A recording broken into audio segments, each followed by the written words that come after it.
great. So today we have as a guest Gerald MG. He's from Myanmar. He's the CEO of the Road Lightweight Championship. So Gerald, please tell us about your professional career in the sports industry.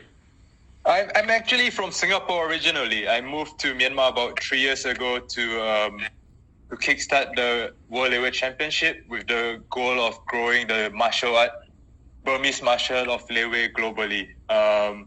Prior to that, in Singapore, I've been working for about a decade in sports broadcasts. So different companies, mostly startups, One Championship, 11 Sports Network. And then when they presented me with this opportunity to move to Myanmar to start this company, it was something that was really exciting for me. And it's been 3 years now, and it's going really well. And we are growing the sport in a lot of different markets, both on broadcast and also with the plans to do live events globally. That's great. So your focus now is the Road Lightweight Championship. So what are you guys planning from the following months and years? We had set out to make 2020 a big year in terms of our international expansion initially. Our first event this year in January, we promised to do an event in the US, in Japan, in Thailand, and in Cambodia. And it will be the first time an event of this magnitude is for this sport is ever done in other countries. Obviously, plans have changed a little bit, but we are still committed to the international expansion of World Lightweight Championship. A lot of it is because there's a huge demand for combat sports content, both live and on broadcast.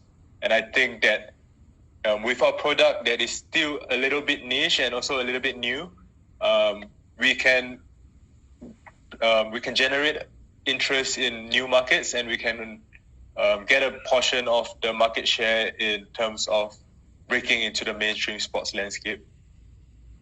I see. So you as a global sport broadcast professional, we all know that sports streaming platforms are becoming increasingly attractive, engaging more and more subscribers worldwide. What are your views about it? People will have to decide in stay home to watch with all the resources, all the infrastructure that over-the-top streaming will offer, or also going to the sports arenas. What your view about it? I think the global sports industry has been really reliant on the live stadium experience, and this whole pandemic has shown us that for the entire industry, just to make sure that we can survive another major incident like this, we need to move on to better accepting of the viewing habits that are evolving. Obviously, when we do get back to live experiences and being able to have people live in stadiums, that is something that that is always going to be a part of the media landscape. But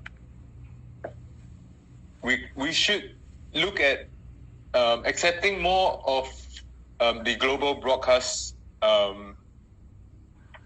regardless of whether you're league or team. You have to start accepting that the global broadcast is the way to go in the future, and also look at ways to monetize that. And rights fees right now are going to change, because once all the current contracts expired, people are not going to pay that much for rights fees anymore. So it will be down to the individuals, the individual players, the individual teams, the individual leagues to start finding other forms of revenue from broadcast. And that can be whether you create your own OTT platform, or you team up with fellow athletes in the same sport to release your digital platform. It could be free on YouTube or Twitch. But yeah, the sports media landscape is definitely evolving, and viewing consumption habits on digital platforms are going to be a major part of the revenue stream in the future. Amazing. So today we have talked to Gerald NG. He's from Singapore, but living and working in Myanmar right now. He's the CEO of a Road Lightweight Championship. I do appreciate our time. Please feel free to make your final comments, and appreciate everything. Thank you, Luiz, for allowing us to have this time, and bringing together a network of sports business professionals. And for anybody interested in World Lightweight Championship, follow us on Facebook, Twitter, Instagram, and YouTube. And everyone stay safe and take care. All right. Thank you. Appreciate our time. Bye-bye.